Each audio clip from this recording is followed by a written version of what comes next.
எல்லோருக்கும் வணக்கம். நான் உங்கள் இளங்கோ பேசுகிறேன். சமயசி மச்சியில் கிட்டத்தட்ட ஒரு 3-4 மாதம் வீடியோவே போடலைங்க. ஏன் போடல அப்படின்னா, இந்த மாதிரி கேரியர் ஃபினான்ஷியல் சேலஞ்சஸ் ஏகப்பட்டது வந்துடுச்சு. அதனால் வீடியோஸ்லாம் போட முடியல. அப்புறம் நம்ம யோசித்தேன், இன்றைக்கி சண்டே கூட ஃப்ரீ டைமே கிடையாது, ஏதாவது ஒரு ஒர்க் வந்துகிட்டே இருக்குது. சரின்னு சொல்லிட்டு தான் இன்றைக்கி ஏதாவது ஒரு டைமை பிடிச்சி போட்டுருணும்டா இன்றைக்கி வீடியோ அப்படின்னு சொல்லிட்டு தான் இந்த வீடியோ போடுறேன். இந்த வீடியோ போடுறதுக்கு ரொம்ப முக்கியமான காரணம் என்னென்னு பார்த்தீங்கன்னா, என்னோடய சேனல் ஸ்டார்ட் பண்ணி ஆல்மோஸ்ட் 3 வருஷத்துக்கு மேலே ஆயிடுச்சு. ஓகேங்களா, 3 இயர்ஸ் மேலே இருக்கும். ஃபோர்த் இயர் ரன்னிங் நினைக்கிறேன். ஃபோர்த் இயர் போயிட்டுருக்குது. ஸோ இப்போ இத்தனை வருஷம் ஆயும் கூட என்னோட சப்ஸ்கிரைபர் கவுண்ட்டுன்னு பார்த்தீங்கன்னா 1400 வந்துருச்சு. இப்போ 1400 இது ஆர்கானிக்காக க்ரோ ஆன ஒரு சப்ஸ்கிரைபர் கவுண்ட். சும்மா நான் போயிட்டு இந்த சப்ஸ்கிரைப் பண்ணுன்னு சொல்லிட்டு ஒரே அட்வர்டைஸ்மெண்ட் வீடியோவாக போட்டு அவங்கள தொந்தரவு பண்ணி அப்படிலாம் வாங்கினது கிடையாது. ஸ்டார்டிங் பொசிஷனில் ஸ்டார்ட் பண்ணும்போது சொல்லியிருப்பேன், ஃப்ரெண்ட்ஸ் சர்க்கிளில் நம்ம சொல்லியிருப்போம்ல, இது பண்ணுங்கள், சப்ஸ்கிரைப் பண்ணுங்கள் நம்ம சேனல். அந்த மாதிரி பேசிக்காக இனிஷியலாக ஸ்டார்ட் பண்ணும்போது இந்த மாதிரி ஸ்டார்ட் பண்ணுற சொல்லி கொஞ்ச நாள் நான் அந்த வாட்ஸ்அப்பில் எல்லாம் மெசேஜ் போட்டிருக்கேன். என்னோடய வீடியோஸை பார்த்துட்டு பிடிச்சிருந்தா லைக் பண்ணுங்கள், சப்ஸ்கிரைப் பண்ணுங்கன்ட்டு. அப்படி போட்டுமே லைக் பண்ணல. ஏன்னா தெரியும், இளங்கோ திருப்பியும் தொந்தரவு பண்ண மாட்டான், சப்ஸ்கிரைப் பண்ணுன்னு சொல்லிட்டு தொந்தரவு பண்ண மாட்டான்னு தெரியும். அதனால் அவங்க பேசிக்கலி பிடிச்சா தான் பண்ணுவாங்க. என்னோடய சேனல் பிடிக்கலன்னா பண்ண மாட்டாங்க. அந்த மாதிரி தான். இன்னும் சொல்ல போனால் என்னோடய சப்ஸ்கிரைபரில் மெஜாரிட்டி என் ஃப்ரெண்ட்ஸே கிடையாது. ரொம்ப கம்மி பேர் தான் என்னோடய ஃப்ரெண்ட்ஸ் சர்க்கிள்லேருந்து சப்ஸ்கிரைப் பண்ணியிருக்காங்க என் சேனல்லையே. அதனால் ரொம்ப ஹானஸ்ட்டாக இருக்க ஃப்ரெண்ட்ஸு, ரொம்பவே எனக்கு பிடிச்சவங்க, இளங்கோவுக்கு பிடிக்கும், இளங்கோ பிடிக்கும் எனக்கு அப்படின்னு பர்சனலாக பிடிச்சவங்களாம் தான் சப்ஸ்கிரைப் பண்ணியிருக்காங்க. அவங்க கூட எத்தனை பேருக்கு என் கண்டென்ட் பிடிச்சி லைக் பண்ணாங்கன்னு தெரியாது. சில பேர்லாம் என் கண்டென்ட்டு நான் பக்கத்தில் இருக்க மாதிரி ஃபீல் ஆகணும்னு நினச்சி சில பேர்லாம் வீடியோ பார்க்குறது அதெல்லாம் கூட இருக்குது. ஸோ அதனால் அதெல்லாம் பார்த்து பிடிச்சி அதெல்லாம் சேர்த்தா கூட ஒரு 100 பேருக்கு மேலே நம்மளுக்கு க்ளோஸ் ஃப்ரெண்ட்ஸு அப்படின்னு சொல்லிட்டு லைக் பண்ணது கிடையாது, லைக் சப்ஸ்கிரைப் பண்ணது கிடையாது. ஸோ மிச்சம் இருக்கிற 1300 பேரும் ஃப்ரம் தி பப்ளிக் தான். பப்ளிக்கில் நான் இது பண்ணியிருக்கேன். இதை நான் ஒரு நாள் எடுத்து ஃபுல்லாக அனலைஸே பண்ணி பார்த்தேன். மேக்ஸிமம் 100 பேர் என்னோடய ஃப்ரெண்ட்ஸ் இருப்பாங்க அதில், அவ்வளோதான். அந்த 1400 சில்லரை இப்போ ஓடிட்டு இருக்கிறதுல சப்ஸ்கிரைபரில். ஏன் இப்படி சொல்கிறேன், இதை ஏன் அதை சொல்லணும் அப்படின்னா, குறிப்பாக ஒருத்தர் கமெண்ட் பண்ணியிருந்தார். நான் ஒரு வீடியோ போட்டிருந்தேன், எதை பற்றி அப்படின்னா ஒரு புக்கை பற்றி வீடியோ போட்டிருந்தேன், ரிவ்யூ போட்டிருந்தேன். அது ஒரு ட்ரேடிங் ரிலேட்டடான புக்கு. அந்த புக்கோட review, trading in the zone by Mark Douglas அப்படின்னு சொல்லிட்டு அந்த புக்கோட பேர். ஸோ எழுதுனது Mark Douglas, trading in the zone எழுதுனது Mark Douglas is no more. அவர் one of the world's top most trading psychologist. அவர் தான் வேர்ல்டுலேயே டாப் மோஸ்ட், ஒன் ஆஃப் தின்னு சொல்ல முடியாது, அவர் தான் டாப் ட்ரேடிங் சைக்காலஜிஸ்ட் என்னை பொறுத்த வரைக்கும். அவர் நிறைய புக்ஸ் எழுதியிருக்கிறார். ஓகேங்களா, அதில் முக்கியமான book trading the zone book. அதனால் அது ஒரு அவேர்னஸ்க்காக அந்த வீடியோ போட்டேன். அது பார்த்தீங்கன்னா நிறைய பேர் பிடிச்சி அதை ஒரு 10,000 பேருக்கு மேலே அதை அந்த வீடியோ பார்த்துருக்காங்க, என்னோட தமிழில் போட்டது. ஸோ அதுக்கப்புறம் அடுத்தடுத்தது சாப்டர் போடுங்க, ஒவ்வொரு சாப்டராக போடுங்க, எங்களுக்கு அந்த இங்கிலீஷ் வெர்ஷன் புரியலை, எனக்கு நீங்கள் சொல்கிறது டிஃப்ரெண்ட்டாக இருக்குது, நீங்கள் சொல்கிற விதம் பிடிச்சிருக்குலாம் சொல்லியிருந்தாங்க. அப்படின்னு போடும்போது அதுக்கப்புறம் நான் நடுவில் இந்த 4 மாதம் பிரேக் பெருசாக நான் சேனல் எதுவும் போடாதால அப்புறம் விட்டு போயிட்டு திருப்பி சேனலை தேடி பார்க்கலாம். ஓப்பன் பண்ணி பார்த்தா ஒருத்தர் கமெண்ட் போட்டிருக்காரு கீழே, இவர் சொல்கிறதெல்லாம் நம்பாதீங்க, இவர் சொல்கிறது கதை அப்படின்னு போட்டு கீழே போட்டிருக்காங்க. இவர் மார்க்கெட் பண்ணுறாருலாம் போட்டிருந்தார். நான் பார்த்தேன், எதுக்கு நான் ஏன் மார்க்கெட் போடுறேன், நான் ஏன் மார்க்கெட் பண்ணுறேன், என் சேனலில் ஒரு 10 லட்சம் பேர் இருக்கிறான் சப்ஸ்கிரைபரு, 1 லட்சம் பேர் இருக்கிறான், ஒரு 10,000 பேர் சப்ஸ்கிரைபர் இருக்கிறான் அப்படின்னா கூட அது ஒரு அர்த்தம் இருக்குது, ரைட்டா? அவர் என்ன பண்ணார், என் சேனலில் அவர் என்னோடய சப்ஸ்கிரைபர் கவுண்ட்டை பார்க்கல போல இருக்குது. என் சப்ஸ்கிரைபர் கவுண்டரை பார்த்தா பாவம், சப்ஸ்கிரைபர் ரொம்ப கம்மியாக தான் வச்சுருக்கான், சேனலில் பெருசாக வீடியோவும் போய் பார்க்கல போல இருக்குது. பெருசாலாம் அவர் பார்த்துட்டு இந்த வீடியோ பார்த்துட்டு போல இருக்குது. அவரோட கருத்து என்னென்னா, நான் மார்க்கெட் பண்ணுறேன் அப்படின்னு சொல்லிட்டு போட்டு அதில் போட்டிருந்தார். அது யாரும் ரிப்ளைலாம் பெருசாக போடல. நான் போய் ரிப்ளை போட்டேன், அடப்பா நான் மார்க்கெட்லாம் பண்ணணும்னு அவசியமே இல்லையா, எதுக்கு நான் அதுக்கு இன்டென்ஷன் இது கிடையாது அப்படின்னு போட்டிருந்தேன் ரிப்ளை. இப்போ தோணுச்சு, மக்கள் என்ன பண்ணுறாங்க, என்ன மாதிரி அவர் ரிப்ளை பண்ணுறாங்க, அவங்களுக்கு மார்க்கெட்டிங்னா என்னன்னு தெரியுமா, மார்க்கெட் பண்ணலாமா அந்த மாதிரி விஷயங்களை அப்படின்னு தெரியப்படுத்துறதுக்காக தான். அவரோட எண்ணம் நல்ல எண்ணம் தானா. ஏன் அப்படின்னா, அவர் என்ன சொல்ல வர்றாரு, கெட்டுறாதீங்கடா, இந்த மாதிரி ட்ரேடிங்னு போயிட்டு எவனோ சொல்கிறான்னு சொல்லிட்டு கெட்டுறாதீங்கடா, கரெக்டு தான் அது, ஓகேங்களா. ஆனால் நான் மார்க்கெட் பண்ணுறேன் அப்படின்றது நான் ஒத்துக்கவே மாட்டேன். என்றைக்குமே இருக்கலாம், எல்லா இடத்துலையுமே மார்க்கெட்டிங் இருக்குல்ல. இப்போ நீ கூட என்ன பண்ணியிருக்கலாம், என்கிட்ட இது பண்ணியிருக்கலாம், நான் நம்பர் எல்லாமே அதில் கொடுத்துருக்குறேன், நீ எங்களோட சேட்டில் கூட பண்ணியிருக்கலாம், நீ பண்ணலை. அப்படி சொன்னால் நீ பப்ளிசிட்டிக்காக தான் நீ கமெண்ட் போட்ட அந்த இடத்துல, நீ விட்டு கூட போயிருக்கலாம். நான் என்ன சொல்லலாம், நீ பப்ளிசிட்டிக்காக தான் பண்ணேன்னு கூட நான் சொல்லலாம். 1% இருக்கும் இல்லையா, நீங்களும் 1% நான் உங்களே மார்க்கெட் பண்ணிக்கிறதுக்காக கமெண்ட்டில் போட்டுருக்கலாம் மேபி. நான் உங்களை அது கூட 100% சொல்ல, 1% இருக்கலாம். ஓகேங்களா? ஸோ அந்த மாதிரி எல்லாத்துலேயுமே வந்து மார்க்கெட்டிங் ஒன்று இருக்குது. ஆனால் மார்க்கெட்டிங்கிறது நீங்கள் சொல்கிற மார்க்கெட்டிங், அவன் பேசிக்கிற மார்க்கெட்டிங் அது கிடையாது. ஓகேங்களா? மார்க்கெட்டிங் பற்றி ஒரு அவேர்னஸ் க்ரியேட் பண்ணுறதுக்காக தான் இந்த வீடியோவை.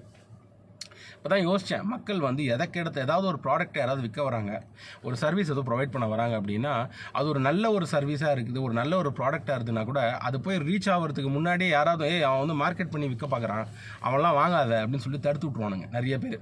இப்போ நல்ல ப்ராடக்ட்டு வாங்கணுமா, இல்லை இந்த ப்ராடக்ட் நல்லதாக கூட இருக்கலாம் அவங்கள போய் சேர்றது, ரைட்டுங்களா? ஆனால் அப்படியே பிளாக் பண்ணி விட்ருவாங்க, மார்க்கெட் பண்ணுறான் அவன் அப்படின்ட்டு.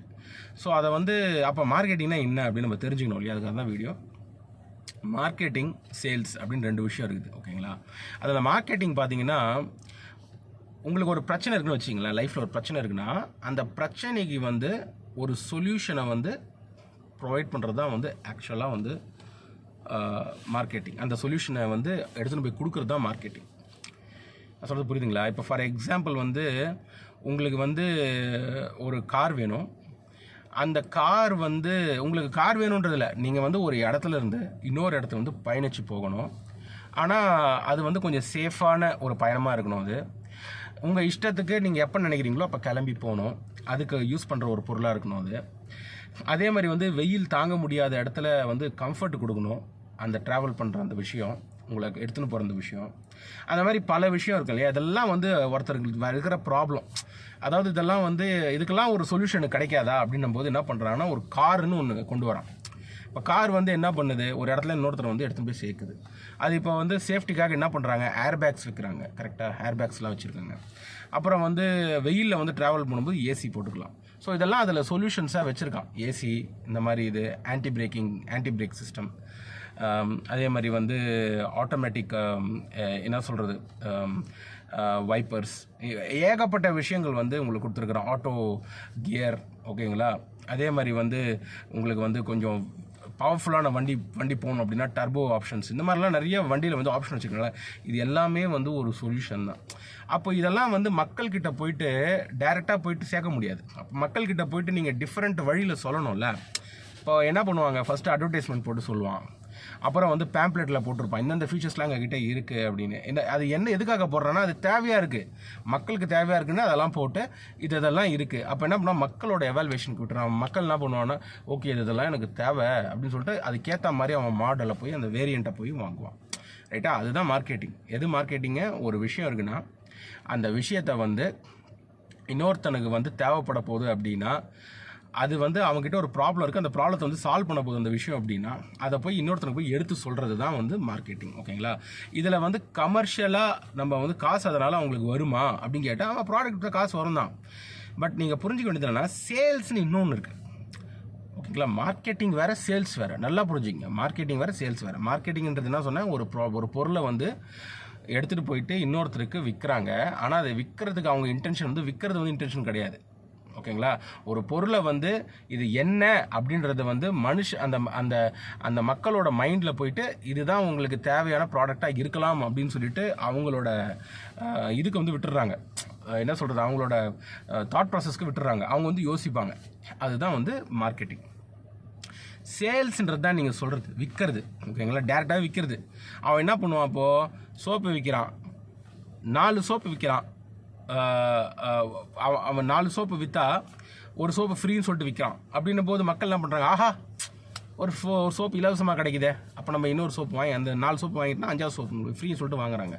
அப்போ இங்கே என்ன பண்ணுறான், அவன் அந்த பொருளை தள்ளுறான். கரெக்டாக? ஒரு பொருள் இருக்குது 100 ரூபான்னு விற்கிது, அதுக்கு இணையான இன்னொரு பிராண்ட் இருக்குது, அவனும் வந்து 100 ரூபாய்க்குன்னு விற்கிறான். இவன் என்ன பண்ணுறான், கப்புன்னு 20% டிஸ்கவுண்ட்டுன்னு போட்டு 80 ரூபா அப்படின்னு விற்கிறான்.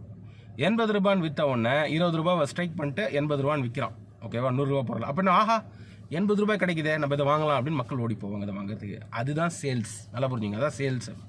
ஸோ ஒரு பொருளை எப்படியாவது வாங்கிடணும் அப்படின்றதுக்காக அவன் தள்ளல. அவனோட இது என்னென்னா, நம்மக்கிட்ட நிறைய பொருள் இருக்குது, இதை நம்ம புஷ் பண்ணுன்றது அவன் ஒரு இதாக வச்சு பண்ணுறான். கூடவே வந்து மார்க்கெட்டிங் என்ன பண்ணுறான், இந்த ப்ராடக்ட்டில் வந்து என்னென்ன மாதிரி பெனிஃபிட் உங்களுக்கு இருக்குது அப்படின்னு சொல்லிட்டு மனுஷனோட மைண்டில் ஏற்றுறது தான் வந்து மார்க்கெட்டிங். ஓகேங்களா? இதை தப்பாக ஏற்றுறாங்க அப்படின்னா அது வந்து நம்ம கையில் கிடையாது. ஓகேங்களா? அது நீங்கள் உங்களோட அறிவு யூஸ் பண்ணி தான் நீங்கள் அதை பார்க்கணும். நிறைய விஷயம் மறைச்சி ஏமாற்றி தான் விற்பாங்க நிறைய விஷயங்கள். ஓகேங்களா? அந்த மாதிரி பண்ணுறதுலாம் தவறான மார்க்கெட்டிங்கான்னு கேட்டால் தவறான மார்க்கெட்டிங் தான். ஒரு ஒரு ஒரு பிளாட்ஃபார்ம் இருக்குன்னா ஈக்குவலாக ஃபைட் பண்ணோன்னா ஈக்குவலான சொல்யூஷன்ஸ் கொடுக்கணும். சில டைம் கிமிக்ஸ்லாம் யூஸ் பண்ணுவாங்க, மார்க்கெட்டிங் கிமிக்ஸ்லாம் யூஸ் பண்ணுவாங்க. ஃபார் எக்ஸாம்பிள் வந்து இந்த டூத் பேஸ்ட் விற்கும்போது கூட இது வந்து எங்களுக்கு மார்க்கெட்டில் வந்து சில கேசஸ் வரும்போது எதுவும் வந்து சொல்லுவாங்க. நான் வந்து எம்பிஏ பண்ணேன் 2011 to 13 வந்து பிம்ட்ரிச்சி அப்படின்னு சொல்லிட்டு ஒரு ப்ரீமியர் ஸ்கூலில் தான் படித்தேன் நான். அங்கே படிக்கும்போது எனக்கு கிளாஸஸ் எடுத்தவங்க வந்து பார்த்திங்கன்னா டாக்டர் சுந்தர். அவர் வந்து எங்களுக்கு வந்து மார்க்கெட்டிங் குருன்னு பார்த்தா அவர் தான் எங்களுக்கு. அவர் வந்து நான் எல்லாமே சஜஸ்ட் பண்ணது எல்லாமே வந்து இன்டர்நேஷ்னல் ஆத்தர்ஸ் தான். அதுவும் வந்து வேர்ல்டுலேயே டாப் மோஸ்ட் ஆத்தர் யார் அப்படின்னு பார்த்தீங்கன்னா ஃபிலிப் கோட்லர். இந்த ஃபிலிப் கோட்லரோட புக்கு வந்து மார்க்கெட்டிங் மேனேஜ்மெண்ட் இருக்கும். அதான் பேசிக் மார்க்கெட்டிங்க்கு பேஸே அதுதான். அந்த புக்கோட ரிவ்யூ கமிட்டியில் இவருமே இருக்கார், டாக்டர் சுந்தரம் இருக்கார். ஸோ இப்போ வந்து பிம்ட்ரிச்சில் அவர் இல்லை, அவர் வந்து ஞானம் ஸ்கூல் ஆஃப் பிஸ்னஸ்னு ஒன்று இருக்குது. அதுவும் திருச்சி பக்கம் தான் இருக்குதுன்னு நினைக்கிறேன். அங்கே ஒரு is in very good position there. So வந்து அவர்கிட்ட வந்து நான் அவரோட ஸ்டூடெண்ட் நான். ஸோ அந்த மாதிரி நிறைய மார்க்கெட்டிங் பீப்புள் ஜாம்பவான்கள்கிட்டேருந்து லேர்ன் பண்ண விஷயங்கள் தான். அதே மாதிரி வந்து சர்வீசஸ் மார்க்கெட்டிங்னு இருக்குது. ஓகேங்களா? அதை வந்து மிஸ்டர் கஸ்தூரி ரங்கன் ஒருத்தர் எடுத்தார். அவர் one of the eminent professor. அவர் எடுக்கிற இதெல்லாம் வந்து ஐஏஎம் இந்த மாதிரி பெரிய பெரிய இன்ஸ்டியூட்ஸ் தான் போய் எடுப்பாங்க. அதே மாதிரி BIM is a very premier இதுன்றதால எங்களுக்கும் வந்து அவர் கிளாஸஸ் எடுத்தார். சர்வீசஸ் மார்க்கெட்டிங் 1 and 2ன்னு சொல்லிட்டு 2 செமஸ்டர் அவர் எடுத்தார். ஸோ அதே மாதிரி வந்து மிஸ்டர் கிருபா சங்கர், அவர் வந்து டிஜிட்டல் மார்க்கெட்டிங் வந்து குரு. ஓகேங்களா? ஸோ அவர் அந்த மாதிரி எல்லாம் பெரிய பெரிய ஆட்கள் வந்து மார்க்கெட்டிங் ரிலேட்டடாக எடுத்தாங்க. நான் வந்து I am not a marketing இது மோஸ்ட் ஆஃப் த எலெக்டிவ் நான் மிக்ஸ்ட் தான் எடுத்தேன். அதனால் வந்து நான் வந்து ஒரு எம்பிஏனோட இது கேட்டிங்கன்னா ஜென்ரல் தான் சொல்லுவேன் என்னோட ஸ்பெஷலைசேஷன். பட் மோஸ்ட்லி வந்து என்னோடய சப்ஜெக்ட்ஸ் பார்த்தீங்கன்னா மார்க்கெட்டிங் அண்ட் ஆப்ரேஷன்ஸ் அப்படி தான் எடுத்தேன். But I missed one of the eminent professor again, Vijayakumar அப்படின்னு சொல்லிட்டு இருக்காரு, மிஸ்டர் விஜயகுமார்ன்ட்டு. அவரோட இது வந்து கிளாஸஸ் வந்து நான் அட்டன் பண்ண முடியாமல் போயிடுச்சு. ஏன்னா அந்த எலெக்டிவ்ஸ் நான் எடுக்கல. பட் ஓகே, அதெல்லாம் ஒரு பெரிய கதை. ஸோ அந்த மாதிரி ஒரு ப்ரீமியர் இன்ஸ்டியூட்டில் நான் படித்து வந்ததால் இந்த மார்க்கெட்டிங்கும் சேல்ஸ்க்கான டிஃப்ரென்ஸ் வந்து இதுதான்றது வந்து எனக்கு அது மூலமாக தான் தெரிய வந்தது. அதுக்கு முன்னாடி வந்து எனக்கு தெரியாது. அதுக்கு முன்னாடி நான் எம்டெக்லாம் முடித்தேன், பிடெக் எம்டெக்லாம் முடிச்சு எம்டெக்லாம் முடித்தேன். நிறைய கம்பெனிஸில் ஒர்க்லாம் பண்ணேன். அதுக்கப்புறம் தான் வந்து எம்பிஏ ஜாயின் பண்ணேன். அப்படி இருந்து கூட எனக்கு இது ரெண்டுத்துக்கும் டிஃப்ரென்ஸ்லாம் தெரியாது. மார்க்கெட்டிங்னு எல்லாரும் பேசுகிற மாதிரி தான் நான் பேசிக்கிட்டு இருந்தேன் இனிஷியலாக. பட் அதுக்கப்புறம் இதெல்லாம் லேர்ன் பண்ணப்போ தான் தெரியும், மார்க்கெட்டிங்கிறது அது கிடையாது. Marketing is something where you are positioning a solution into the minds of the customer அப்படின்றது தான் வந்து ஒரு மார்க்கெட்டிங்ன்ற ஒரு கான்செப்ட். ஸோ அதை வந்து ரைட்டாக பண்ணணும். இதுதான். ஸோ இந்த டிஃப்ரென்ஸ் வந்து சொல்கிறதுக்காக தான் இந்த வீடியோவே போட்டேன். But it has taken a very lengthy story டெல்லிங்காக போயிடுச்சு. But anyways, thank you so much for listening. இன்னொரு சூப்பரான வீடியோவோட நம்ம வந்து நெக்ஸ்ட் வெயிட் பண்ணுவோம். உங்களுக்கு ஏதாவது பிடிச்ச கான்செப்ட் ஏதாவது பேசணும் அப்படின்ட்டு உங்களுக்கு தோணுச்சுன்னா கூட you can comment me or you can directly ping me. என்னோடய மொபைல் நம்பர்ஸ் கூட ஐ லெஃப்ட் இட் இதில் கொடுத்துருக்கேன், இந்த இதுலேயே I mentioned it in my channel. So directly you can message me as well and WhatsApp me. So அந்த topics பற்றி கூட நம்ம பேசலாம். சம்திங் ரிலேட்டட் டு மேனேஜ்மெண்ட் ஏதாவது பேசணும், இல்லை வந்து ஃபினான்ஸ் ரிலேட்டடாக பேசணும், இல்லை trading the zone related book அதோட சாப்டர்ஸ் திருப்பியும் கண்டினியூ பண்ணுங்கள் அப்படின்னு நீங்கள் சொன்னீங்கன்னா கூட I will find time to do that. இன்னும் ஒரு முக்கியமான ஒரு புக்கு கூடிய சீக்கிரத்தில் வரப்போகுது அப்படின்னா நான் அதை பற்றி ஒரு ரிவ்யூ போட போகிறேன். அது எது அப்படின்னு பார்த்தீங்கன்னா secrets of the pivot boss அப்படின்னு இருக்குது. ஸோ அது வந்து ஃப்ராங்க்லின் ஓச்சோவா அப்படின்னு ஒருத்தர் எழுதியிருக்காரு அந்த புக்கை. அந்த புக்கு தான் வந்து பயங்கரமான புக்கு. ட்ரேடிங் த ஜோன் எப்படி வந்து ட்ரேடிங் சைக்காலஜிக்கு நம்பர் 1, அதே மாதிரி வந்து secrets of the pivot boss வந்து இந்த பிவட் ரிலேட்டடான இந்த சிபிஆர் இதெல்லாம் சொல்லுவாங்க, அந்த மாதிரி விஷயங்கள். அதே மாதிரி மார்க்கெட்டை அனலைஸ் பண்ணுறது வந்து எப்படி அந்த ட்ரெண்டை கண்டுபிடிக்கிறது அப்படின்ற மாதிரி ஒரு விஷயத்த வந்து அந்த புக்கில் தான் கொடுத்துருப்பாங்க. இன்றைக்கி இருக்கிற எல்லா மார்க்கெட்டில் ட்ரேட் பண்ணுற ஒவ்வொரு ட்ரேடரும் சக்ஸஸ்ஃபுல் ட்ரேடராக இருக்காங்க அப்படின்னா இந்த secrets of the pivot boss book by Franklin Ochoa அவரோட கண்டென்ட்லேருந்து தான் அங்கங்கே அப்படியே வேறு கோர்ஸ் மூலமாக அவங்க லேர்ன் பண்ணி தான் அதை வந்து they have created that kind of a knowledge base for them. அதனால் இந்த புக்கை வந்து நான் விரைவில் போடலான்னு யோசிச்சுட்ருக்கிறேன். பட் எனக்கு தெரியல, if time permits definitely I will put a chapter wise explanation of what this secret of the pivot boss is all about. இந்த வீடியோ பார்த்து ரொம்ப நன்றி. மறக்காமல் சப்ஸ்கிரைப் பண்ணுங்கள், உங்கள் ஃப்ரெண்ட்ஸ்க்கும் ஷேர் பண்ணுங்கள். It will be of very use. Okay, thank you.